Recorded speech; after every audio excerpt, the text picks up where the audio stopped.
ओम नमः शिवाय। शिवजी सदा सहाय। ओम नमः शिवाय। गुरु जी सदा सहाय। परम पूज्य गुरु जी के चरणों में कोटि कोटि नमन प्रणाम वंदन। सभी संगत परिवार को मेरा जय गुरु जी।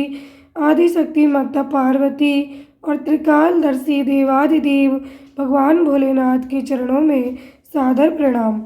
हे शिव भक्तों, आज हम सभी परम सौभाग्य से श्री शिव महापुराण के 17वें अध्याय की पुण्यमयी कथा का श्रवण करने जा रहे हैं। ये वही दिव्य अध्याय है जिसे सुनने मात्र से मन के विकार शांत होते हैं, भक्ति दृढ़ होती है और जीवन में शिव कृपा का प्रवाह आरंभ हो जाता है। जैसा कि शिव महापुराण में स्वयं कहा गया है, शिव कथा न केवल कानों से सुनी जाती है, ये हृदय में उतरकर आत्मा को जागृत करती है। आइए हम सभी मन वचन और कर्म से भगवान शिव गुरु जी महाराज का स्मरण करते हुए इस दिव्य कथा का शुभारंभ करें। बोलिए ओम नमः शिवाय। शिव जी सदा सहाय। ओम नमः शिवाय। गुरु जी सदा सहाय। षडलिंग प्रणव का महात्म्य, उसके सूक्ष्म रूप ओंकार और स्थूल रूप पंचाक्षर मंत्र का विवेचन, उसके जप की विधि एवं महिमा, कार्य ब्रह्म के लोकों से लेकर कारण रुद्र के लोकों तक का विवेचन करके कालातीत पंचावरण विशिष्ट शिवलोक के अनिवर्चनीय वैभव का निरूपण तथा शिव भक्तों के सत्कार की महत्ता। ऋषि बोले, प्रभो महामुनि, आप हमारे लिए क्रमशः षडलिंग स्वरूप प्रणव का महात्म्य तथा शिव भक्त के पूजन का प्रकार बताइए। सूत जी ने कहा, महर्षियों, आप लोग तपस्या के धनी हैं। आपने ये बड़ा सुंदर प्रश्न उपस्थित किया है, किंतु इसका ठीक ठीक उत्तर महादेव जी ही जानते हैं, दूसरा कोई नहीं। तथापि भगवान शिव की कृपा से ही मैं इस विषय का वर्णन करूँगा। वे भगवान शिव हमारी और आप लोगों की रक्षा का भारी भार बारंबार स्वयं ही ग्रहण करें। नाम है प्रकृति से उत्पन्न संसार रूपी महासागर का प्रणव, इससे पार करने के लिए दूसरी नाव है, इसलिए इस ओंकार को प्रणव की संज्ञा देते हैं।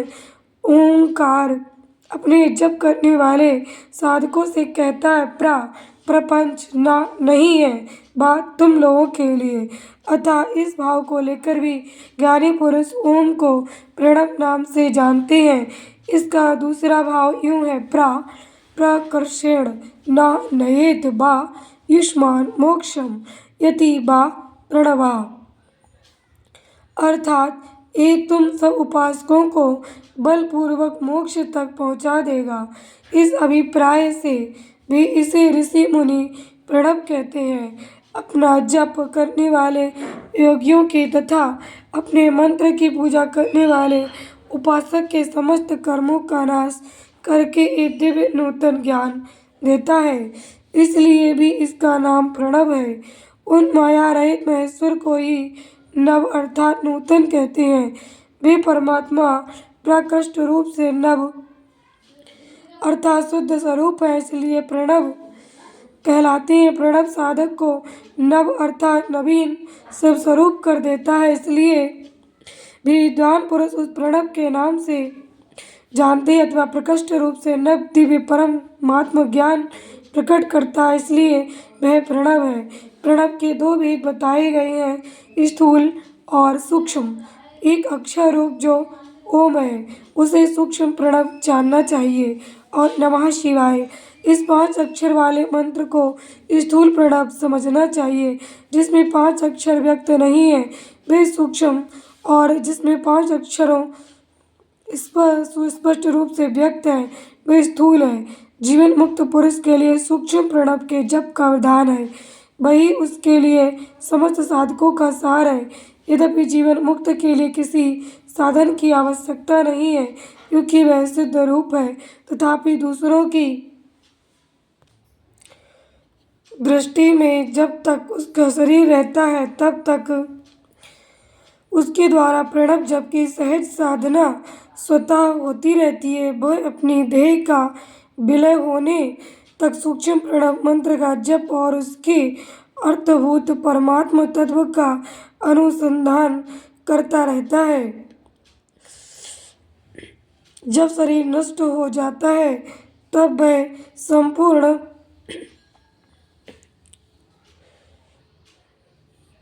पूर्ण ब्रह्म स्वरूप शिव को प्राप्त कर लेता है। ये सुनिश्चित बात है, जो अर्थ का अनुसंधान न करके केवल मंत्र का जप करता है उसे निश्चय ही योग की प्राप्ति होती है। जिसने 36 करोड़ मंत्र का जप कर लिया हो उसे अवश्य योग प्राप्त हो जाता है।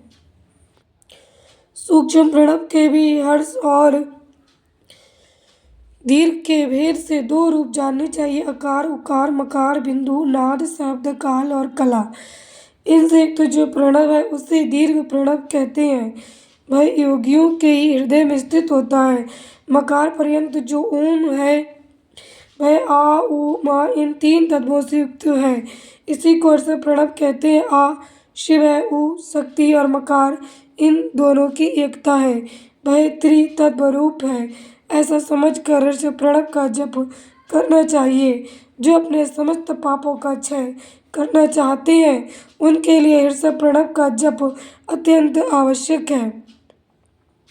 पृथ्वी, जल, तेज, वायु और आकाश ये 5 भूत तथा शब्द, स्पर्श आदि इनके 5 विषय, ये सब मिलकर 10 वस्तुएं मनुष्यों की कामना के विषय हैं। इनकी आशा मन में लेकर जो कर्मों के अनुष्ठान में संलग्न होती हैं वे 10 प्रकार के पुरुष प्रियव्रत अथवा प्रवृत्ति मार्गी कहलाते हैं, तथा जो निष्काम भाव से शास्त्र विहित कर्मों का अनुष्ठान करते हैं वे निवृत्त अथवा निवृत्ति मार्गी कहे गए हैं।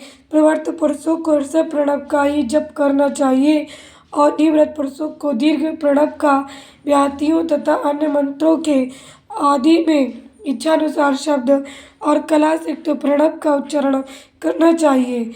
वेद के आदि में और दोनों संध्याओं की उपासना के समय भी ओंकार का उच्चारण करना चाहिए।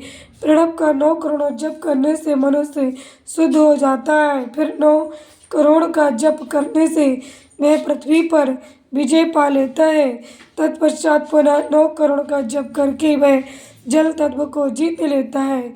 पुनः 9 करोड़ जप से अग्नि तत्व पर विजय पाता है। तदनंतर फिर 9 करोड़ का जप करके वह वायु तत्व पर विजयी होता है। फिर 9 करोड़ के जप से आकाश को अपने अधिकार में कर लेता है। इसी प्रकार 9 करोड़ का जप करके वह क्रमशः गंध, रस, रूप, स्पर्श और शब्द पर विजय पाता है। इसके बाद फिर 9 करोड़ का जप करके अहंकार को भी जीत लेता है। इस तरह 108 करोड़ प्रणव का जप करके उत्कृष्ट बोध को प्राप्त हुआ पुरुष शुद्ध योग का लाभ करता है। शुद्ध योग से युक्त होने पर वह जीवन मुक्त हो जाता है, इसमें संशय नहीं है। सदा प्रणव का जप प्रणव रूपी शिव का ध्यान करते करते समाधि में स्थित हुआ महायोगी पुरुष साक्षात शिव ही है, इसमें संशय नहीं है। पहले अपने शरीर में प्रणव के ऋषि, छंद और देवता आदि का न्यास करके फिर जप आरंभ करना चाहिए।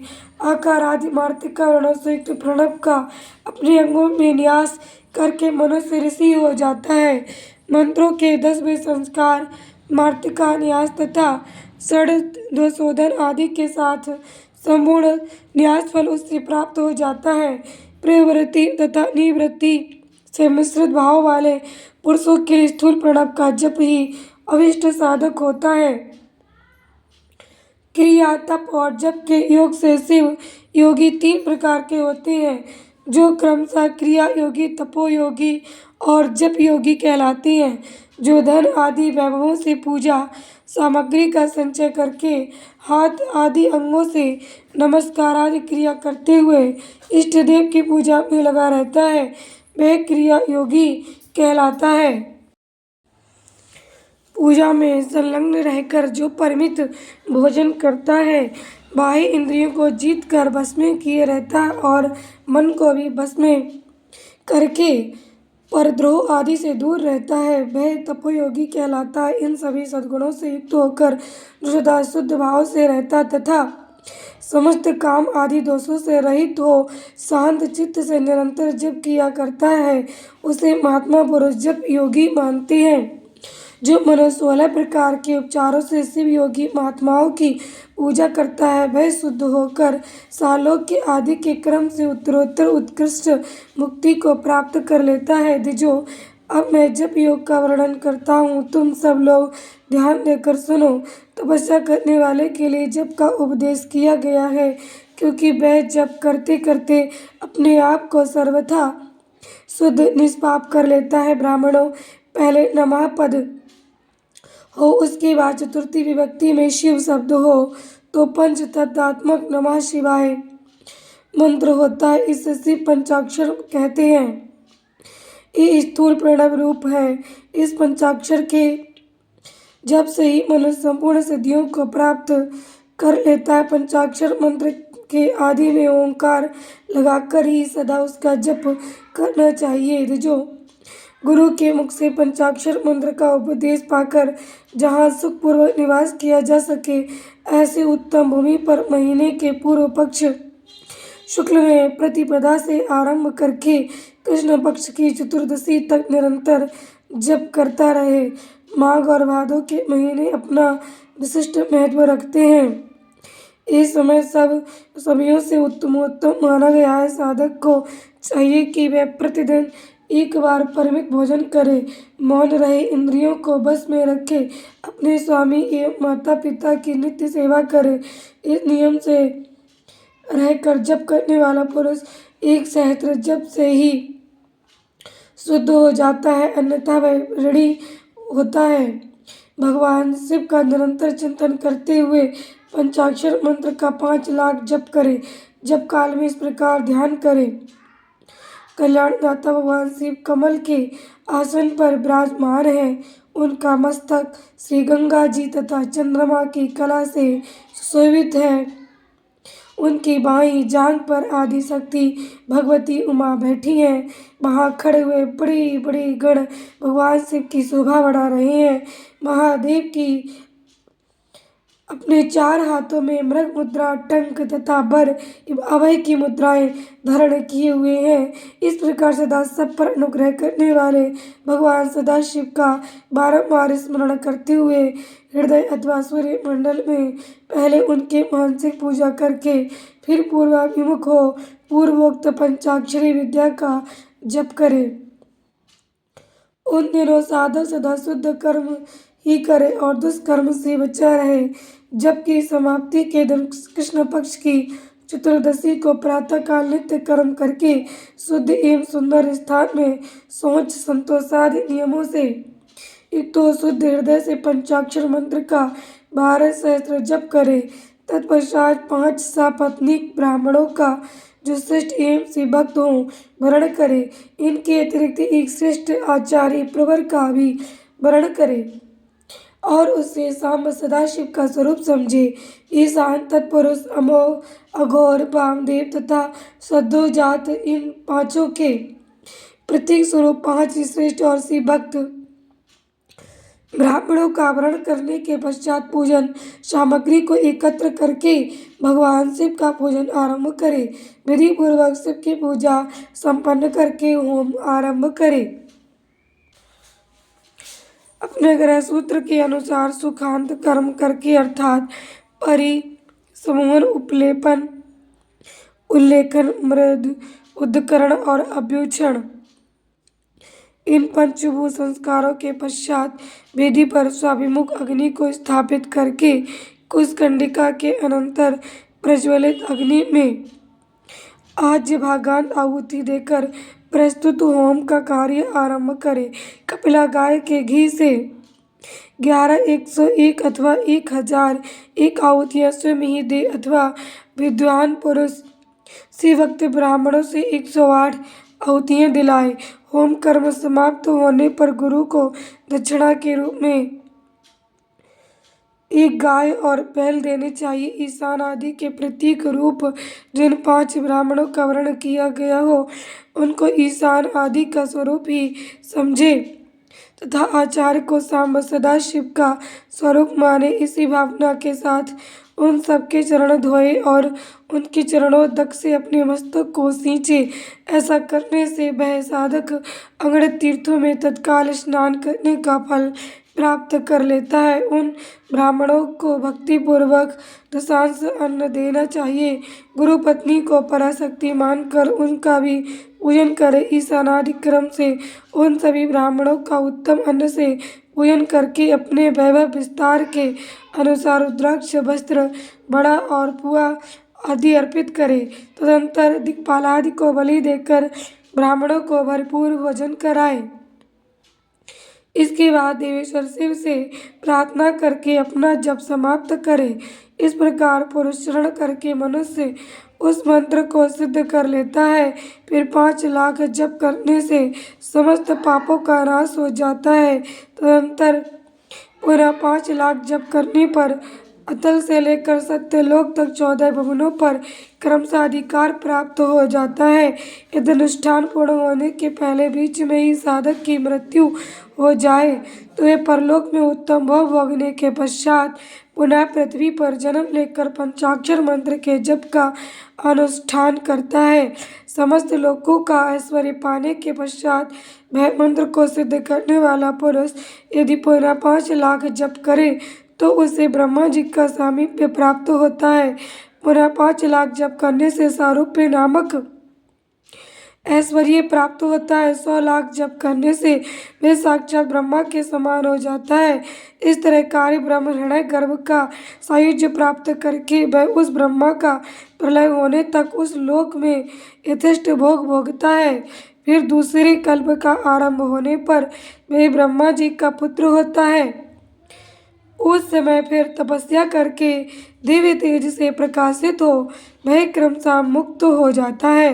पृथ्वी आदि कार्य रूप भूतों द्वारा पाताल से लेकर सत्यलोक पर्यंत ब्रह्मा जी के 14 लोक क्रमशः निर्मित हुए हैं। सत्यलोक से ऊपर क्षमा लोक तक जो 14 भुवन हैं वे भगवान विष्णु के लोक हैं। क्षमा लोक से ऊपर सूची लोक पर्यंत 28 भुवन स्थित हैं। सूची लोक के अंतर्गत कैलाश में प्राणियों का संहार करने वाले रुद्रदेव विराजमान हैं। सूची लोक से ऊपर अहिंसा लोक पर्यंत 56 भुवनों की स्थिति है। अहिंसा लोक का आश्रय लेकर जो ज्ञान कैलाश नामक नगर शोभा पाता है उसमें कार्यभूत महेश्वर सबको अदृश्य करके रहते हैं। अहिंसा लोक के अंत में कालचक्र की स्थिति है। यहाँ तक महेश्वर के विराट स्वरूप का वर्णन किया गया। वहीं तक लोकों का तिरोधान अथवा लय होता है। उससे नीचे कर्मों का भोग है और उससे ऊपर ज्ञान का भोग। उससे के नीचे कर्म माया है और उसके ऊपर ज्ञान माया। अब मैं कर्म माया और ज्ञान माया का तात्पर्य बता रहा हूँ। माँ का अर्थ है लक्ष्मी।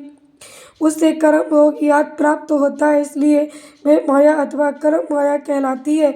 इसी तरह माँ अर्थात लक्ष्मी से ज्ञान भोग याद अर्थात प्राप्त होता है इसलिए उसे माया या ज्ञान माया कहा गया है। उपर्युक्त सीमा से नीचे नश्वर भोग है और ऊपर नित्य भोग। उससे नीचे ही तिरोधान अथवा लय है। ऊपर नहीं वहाँ से नीचे ही कर्म है। पाशु द्वारा बंधन होता है। ऊपर बंधन का सदा अभाव है। उससे नीचे ही जीव सकाम कर्मों का अनुसरण करते हुए विभिन्न लोकों और योनियों में चक्कर काटते हैं। उससे ऊपर के लोकों में निष्काम कर्म का ही भोग बताया गया है। बिंदु पूजा में तत्पर रहने वाले उपासक वहाँ से नीचे के लोकों में ही घूमते हैं। उसके ऊपर तो निष्काम भाव से शिवलिंग की पूजा करने वाले उपासक ही जाते हैं। जो एकमात्र शिव की ही उपासना में है तत्पर है वे उससे ऊपर के लोकों में जाते हैं। वहाँ से नीचे जीव कोटि है और ऊपर ईश्वर कोटि। नीचे संसारी जीव रहते हैं और ऊपर मुक्त पुरुष। नीचे कर्मलोक है और ऊपर ज्ञान लोक। ऊपर मद और अहंकार का नाश करने वाली नम्रता है। वहाँ जन्म जनित तिरोधान नहीं है, उसका निवारण किए बिना वहाँ किसी का प्रवेश संभव नहीं है। इस प्रकार तिरोधान का निवारण करने से वहाँ ज्ञान शब्द का अर्थ ही प्रकाशित होता है। अधिभौतिक पूजा करने वाले लोग उससे नीचे के लोकों में ही चक्कर काटते हैं। जो आध्यात्मिक उपासना करने वाले हैं वे ही उससे ऊपर को जाते हैं। जो सत्य, अहिंसा आदि धर्मों से युक्त हो भगवान शिव के पूजन में तत्पर रहते हैं, वे काल चक्र को पार कर जाते हैं। काल चक्रेश्वर की सीमा तक जो विराट महेश्वर लोक बताया गया है, उससे ऊपर वृषभ के आकार में धर्म की स्थिति है। वे ब्रह्मचर्य का मूर्तिमान रूप है। उसके सत्य, शौच, अहिंसा और दया ये 4 पाद हैं। वह साक्षात शिवलोक के द्वार पर खड़ा है। क्षमा उसके सींग है, समकार है। वह वेद ध्वनि रूपी शब्द से विभूषित है। आस्तिकता उसके दोनों नेत्र है। विश्वास ही उसकी सृष्ट बुद्धि एवं मन है। क्रिया आदि धर्म रूपी जो वृषभ है वे कर्ण आदि में स्थित है, ऐसा जानना चाहिए। उस क्रियारूप विश्वाकार धर्म पर कालातीत शिव आरूढ़ होते हैं। ब्रह्मा, विष्णु और महेश्वर की जो अपनी अपनी आयु है उसी को दिन कहते हैं। जहाँ धर्म रूपी वृषभ की स्थिति है उससे ऊपर न दिन है न रात्रि, वहाँ जन्म मरण आदि भी नहीं है। वहाँ फिर से कारण स्वरूप ब्रह्मा के कारण सत्यलोक पर्यंत 14 लोक स्थित हैं, जो 5 भौतिक गंध आदि से परे हैं। उनकी सनातन स्थिति है। सूक्ष्म गंध ही उनका स्वरूप है। उनसे ऊपर फिर कारण रूप विष्णु के 14 लोक स्थित हैं।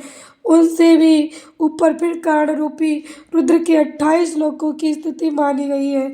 फिर उनसे भी ऊपर कर्ण शिव के 56 लोक विद्यमान हैं। तदंतर शिव सम्मत ब्रह्मचर्य लोक है और वही 5 आवरणों से युक्त ज्ञानमय कैलाश है, जहाँ 5 मंडलों, 5 ब्रह्म कलाओं और आदि शक्ति से संयुक्त आदिलिंग प्रतिष्ठित है।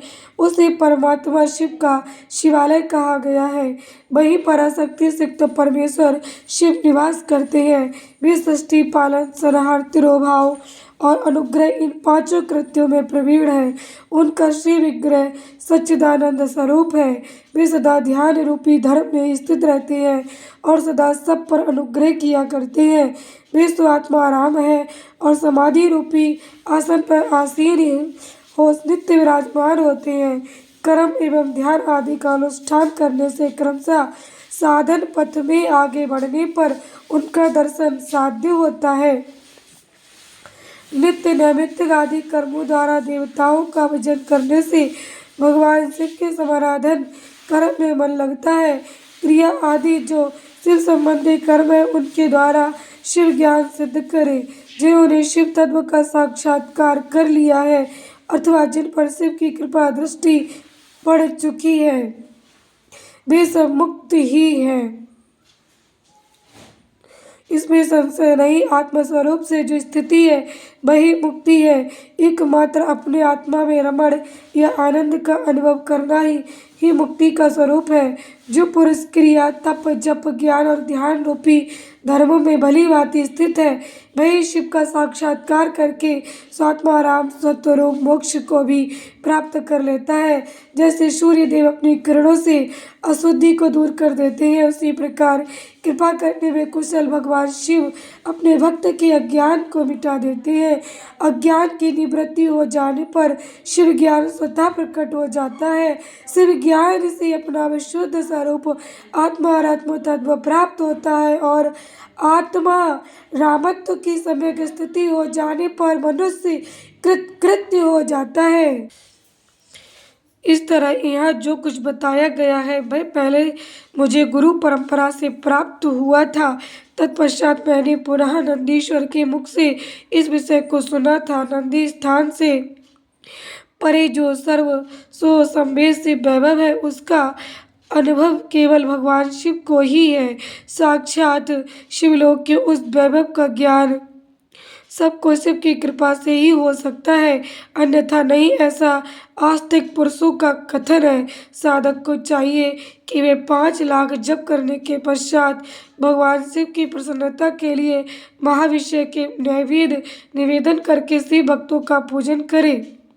भक्त की पूजा से भगवान शिव बहुत प्रसन्न होते हैं। शिव और उनके भक्त में कोई भेद नहीं है, वह साक्षात शिव स्वरूप भी है। शिव स्वरूप मंत्र को धारण करके वह शिव ही हो गया रहता है। शिव भक्त का शरीर शिव रूप ही है, तथा उसकी सेवा में तत्पर रहना चाहिए। जो शिव के भक्त हैं वे लोक और वेद की सारी क्रियाओं को जानते हैं। जो क्रमशः जितना जितना शिव मंत्र का जप कर लेता है, उसके शरीर को उतना ही उतना शिव का सामीप्य प्राप्त होता जाता है, इसमें संशय नहीं है। शिव भक्त स्त्री का रूप देवी पार्वती का ही स्वरूप है। वह जितना मंत्र जपती है उसे उतना ही देवी का सानिध्य प्राप्त होता जाता है। साधक स्वयं शिव स्वरूप होकर पराशक्ति का पूजन करे। शक्ति बेर तथा लिंग का चित्र बनाकर अथवा मिट्टी आदि से इनकी आकृति का निर्माण करके प्राण प्रतिष्ठा पूर्वक निष्कपट भाव से इनका पूजन करे। शिवलिंग को शिव मानकर अपने को शक्ति रूप समझकर, शक्ति लिंग को देवी मानकर अपने को शिव स्वरूप समझकर, शिवलिंग को नाद रूप तथा शक्ति को बिंदु रूप मानकर परस्पर सटे हुए शक्ति लिंग और शिवलिंग के प्रति उप प्रधान और प्रधान की भावना रखते हुए जो शिव और शक्ति का पूजन करता है, वह मूल रूप की भावना करने के कारण शिव रूप ही है। शिव भक्त शिव मंत्र रूप होने के कारण शिव के स्वरूप है। जो 16 उपचारों से उनकी पूजा करता है उससे अभिष्ट वस्तु की प्राप्ति होती है। जो शिवलिंगोपासक शिव भक्त की सेवा आदि करके उसे आनंद प्रदान करता है, उस विद्वान पर भगवान शिव बड़े प्रसन्न होते हैं। 5, 10 या 100 सापत्नीक शिव भक्तों को बुलाकर भोजन आदि के द्वारा पत्नी सहित उनका सदैव समादर करे। धन में, देह में और मंत्र में शिव भावना रखते हुए उन्हें शिव और शक्ति का स्वरूप जानकर निष्कपट भाव से उनकी पूजा करे। ऐसा करने वाला पुरुष इस भूतल पर फिर जन्म नहीं लेता। जय गुरु जी। शुक्राना गुरु जी। ओम नमः शिवाय। शिव जी सदा सहाय। ओम नमः शिवाय। गुरु जी सदा सहाय। संगत जी, आज का यह अध्याय यहाँ पर संपूर्ण हुआ। आज के अध्याय में जो हमने भगवान शिव की भक्ति की और उनके मंत्र जाप की महिमा को जाना कि भगवान शिव के मंत्र का जितना जितना जप किया जाए उतना ही उतना भगवान शिव का सानिध्य और उनका सामीप्य प्राप्त होता है, उनकी अत्यंत कृपा बरसती है। और संगत जी, कल हम आगे का अध्याय श्रवण करेंगे। कल के अध्याय में संगत जी बहुत ही अत्यंत और बहुत ही भक्ति और भावना, श्रद्धा और शिक्षा से भरी हुई कथा है। कल का अध्याय आप जरूर श्रवण करें। इन अध्यायों में संगत जी जो खजाना छुपा हुआ है उसको आप पूरी श्रद्धा से, मन से सुना करें, ताकि आपको एक एक शब्द समझ में आए और पूरा अध्याय अंत तक सुने, ताकि आपको पूरी अध्याय सुनने की जो ब्लेसिंग्स है वो प्राप्त हो। जय गुरु जी। शुक्राना गुरु जी। अनंतम शुक्राना। संगत जी, जो शिव महापुराण में लिखा हुआ है इसका एक ही अक्षर सत्य है। इसको मैंने अपने जीवन में स्वयं अनुभव किया है और ये सत्य है कि भगवान शिव की कृपा के बिना कोई भी शिव महापुराण की कथा ना तो सुन सकता है और ना ही उसे सुनने का साधन प्राप्त हो सकता है। संगत जी, जब तक भगवान शिव की कृपा ना हो शिव महापुराण का दर्शन भी नहीं हो सकता। क्योंकि संगत जी, ये मेरे जीवन की खुद की घटना है। मैं बचपन से शिव की पूजा करती, बालाजी महाराज की पूजा करती थी, लेकिन जब तक गुरु जी ने मेरा हाथ नहीं थामा, जब तक गुरु जी ने मुझे अपनी शरण नहीं दी, तब तक मुझे शिव महापुराण का दर्शन भी नहीं हुआ था और तब तक मुझे शिव महापुराण की कथा भी ना तो पढ़ने को मिली थी न सुनने को। संगत जी, इतने वर्षों के बाद कहीं जाकर मुझे शिव महापुराण कथा प्राप्त हुई। रामायण, भगवत गीता बहुत पढ़ी मैंने बचपन में भगवान की कृपा से, भगवान ने मुझे पढ़वाई, पर शिव महापुराण के दर्शन मुझसे नहीं हुए थे। ये आज भगवान शिव की कृपा से ही है जो मैं पढ़ पा रही हूँ, आप सबको सुना पा रही हूँ। उनकी कृपा के बिना संगत जी इससे महापुराण का दर्शन भी नहीं हो सकता। जय गुरु जी, शुक्राना गुरु जी, अनंतम शुक्राना। संगत जी, अगर ये कथा आप तक पहुंच रही है, आप सुन रहे हैं, तो आप अत्यंत सौभाग्यशाली हैं और आप इस कथा को आगे और लोगों तक शेयर कर रहे हैं, तो आप परम सौभाग्यशाली हैं, क्योंकि आपकी सेवा भगवान शिव के चरणों में लग रही है और भगवान शिव उससे बहुत प्यार करते हैं जो उनकी कथा को सुनता है और दूसरों तक पहुंचाता है। भगवान शिव कहते हैं जो दूसरों का कल्याण चाहता है, मैं उसका कल्याण उससे पहले ही कर देता हूँ। वही सत्य है संगत जी। अगर हमारे जीवन में कोई कष्ट है, कोई रोग है, कोई पीड़ा है, तो संगत जी जो हमारे पिछले प्रारब्ध या कोई कर्म रह गए हैं, वो कट रहे हैं, और आप शुक्रगुजार होइए कि भगवान हमारे इसी जन्म में सारे कर्मों को कटवा कर हमें अपना सामीप्य दे रहे हैं, हमें अपने गले से, अपने चरणों से लगा रहे हैं। जय गुरु जी, शुक्राना गुरु जी, ताकि हमें दोबारा से इस जन्म मृत्यु के चक्कर में ना फंसना पड़े और चक्की को ना पीसना पड़े। शायद हमारे एक ही जन्म में सारे कर्म कटवा रहे हैं वो। जय गुरु जी, शुक्राना गुरु जी, अनंतम शुक्राना। आप और आपका परिवार सदा स्वस्थ, सुखी, समृद्ध रहे। संगत जी, नए साल की हार्दिक शुभकामनाएं। आपका नया साल बहुत ही खुशियों से भरा हो। कल हम जो 2026 में कथा सुनेंगे संगत जी, गुरुपा की बहुत ही अद्भुत चमत्कारी कथा होने वाली है। कल 2026 का दिन आप और आपके परिवार, आपके जितने भी प्रियजन हैं, सबके लिए बहुत शुभ हो। पूरी साल आपके लिए खुशियों से भरी हो और सफलता से भरी हो और नए नए अवसरों से भरी हो। आपका मान सम्मान बढ़े इस दुनिया में। भगवान का कृपा और आशीर्वाद, गुरु की कृपा आशीर्वाद, भगवान शिव का साथ हमेशा बना रहे आपके जीवन में। हमेशा अंग संग रहे, साथ रहें, आपके आसपास रहें। उनकी कृपा आशीर्वाद, संतों की सेवा, संतों का साथ सदैव बना रहे। शिव भक्ति से, धर्म के कार्यों से जुड़े रहें वर्ष भर और सफलता को प्राप्त करें। जीवन में ऊंचाइयों को छुएं आप, आसमान जितने ऊंचे आप लोग आगे बढ़ें। जय गुरु जी, शुक्राना गुरु जी। बस यही मेरी दुआ है संगत जी, आप सबके लिए बहुत बहुत हार्दिक बधाई और शुभकामनाएं। संगत जी, कल 2026 आने से पहले हम एक छोटी सी वीडियो शेयर करेंगे शुक्राने की। आप सबके लिए वो ज़रूर देखिएगा, क्योंकि 2026 आने में कुछ ही घंटे बाकी हैं। उससे पहले जो हमारी जो 2025 निकल के जा रही है, उसके लिए हमें गुरु जी का शुक्राना करना है और आने वाले साल के लिए भी शुक्राना करना है। अपने सारे ब्लॉकेजेस को दूर करना है जो अब तक हमारी लाइफ में थे, और आने वाले साल हमारे लिए बहुत ही खूबसूरत हो। जय गुरु जी, शुक्राना गुरु जी।